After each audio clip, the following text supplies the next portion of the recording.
আপডেটটা নিয়ে আলোচনা করব। সেটা হচ্ছে তোমাদের নর্মালি যারা বলতে গেলে West Bengal state counselling of vocational educational তরফ থেকে প্রকাশ হলো একটি নতুন আপডেটে কি বলা আছে, তো সম্পূর্ণ ভিডিওটা দেখো, ভিডিওটা স্কিপ করবে না।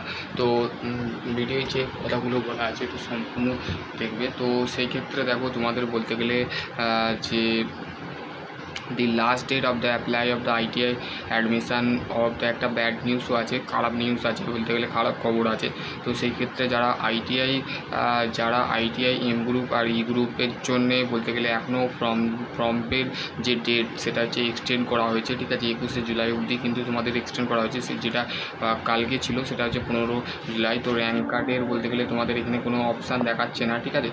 21শে জুলাইয়ের পর তোমরা কিন্তু তোমাদের যে সমস্ত ছাত্রছাত্রীদের পেন্ডিং দেখাচ্ছে বা কোনো ছাত্রছাত্রীর আর কোনো ছাত্রছাত্রী বলছে যে আমার বাবার নাম থেকে আমার মায়ের চেঞ্জ হয়েছে, তো সেটাকে বলতে গেলে তোমরা চেঞ্জ করতে পারবে, ঠিক আছে। তো সেই ক্ষেত্রে তোমাদের লাস্ট ডেট যেটা বলে দিয়েছে, the last date of the apply of the admissions ITI E group and M group the polytechnic and first year and second year extend of the 21 July of 2025, ঠিক আছে। তো সেই ক্ষেত্রে তোমাদের যে সমস্ত ছাত্রছাত্রীরা দীর্ঘদিন অপেক্ষা করেছিলে যে আমাদের যে এক্সপো এবং বুকলেটের যে তোমাদের ফর্ম যেটা আছে স্টেট কাউন্সিলিং, কিন্তু তোমাদের 21শে জুলাই অবধি করে দিয়েছে, ঠিক আছে।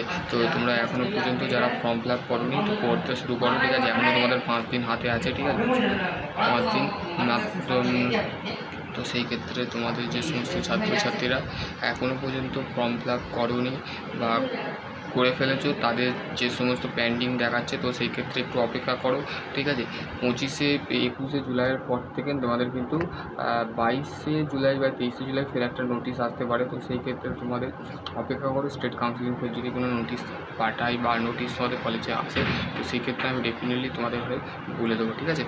তো সেই ক্ষেত্রে তোমাদের যে সমস্ত ছাত্রছাত্রীরা দীর্ঘ অপেক্ষা করেছিলে যে দাদা আমাদের ডেট কি বাড়াবে, তো সেই ক্ষেত্রে দেখো ডেট কিন্তু বাড়িয়ে দিয়েছে, ঠিক আছে। তো সেই ক্ষেত্রে তোমাদের যে সমস্ত ছাত্রছাত্রীদের আরও কোনো কোয়ারি থাকে তো অবশ্যই কমেন্ট সেকশানে কমেন্ট করো, ঠিক আছে। আর এবং হচ্ছে তোমাদের যে বলতে গেলে তোমাদের রেজাল্ট কবে বেরোবে, তো সেই রেজাল্ট তোমাদের কিন্তু আগস্ট মাসের এবং জুলাই মাসের মাঝে কিন্তু তোমাদের রেজাল্ট পাবলিশ হয়ে যাবে, ঠিক আছে।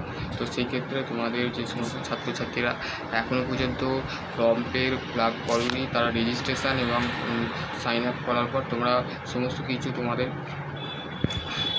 যে সমস্ত ছাত্রছাত্রীরা এখনও ফর্ম ফিল আপ করোনি, প্রফেশনাল আইটিআই যে কোনো তোমরা ফর্ম ফিল আপটা করে দাও, ঠিক আছে।